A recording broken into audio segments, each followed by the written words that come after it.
చెప్పి ఆ ఏసీపీ గారు తెలపడం జరిగింది. మరొకసారి కూడా అందరి ఎమ్మెల్యేలే కాదు కామన్ ప్రజానికి మొన్న కూడా మా గవర్నమెంట్ విప్పు అడ్లూరి లక్ష్మణ్ ధర్మపూర్ ఎమ్మెల్యే ఆల్మోస్ట్ అది చనిపోయినట్టు ఇంత గాయాలై దేవుని నెలలో బతికి బయటపడ్డాడు.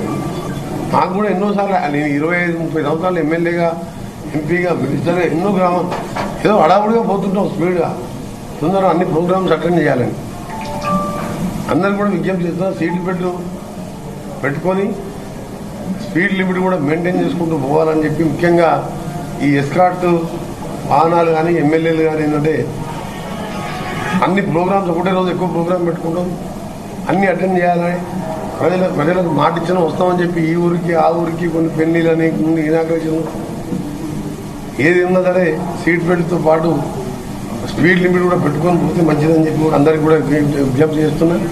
మొన్న ఎమ్మెల్యే లక్ష్మణ్ ఏం చేయాలి వారం రోజులకి ఇది జరిగింది.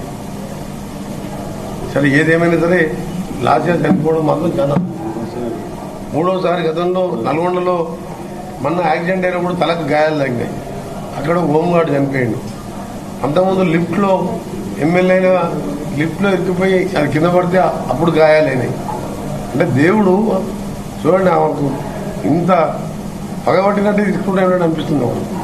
ఒక మంచి భవిష్యత్తు ఉన్న నాయకురాలు ఈ విధంగా ఒకటే 2 నెలల్లో 3 యాక్సిడెంట్ జరిగి 3వ యాక్సిడెంట్లో మన నుంచి దూరం కావడం అది మాటల్లో చెప్పలేని బాధ.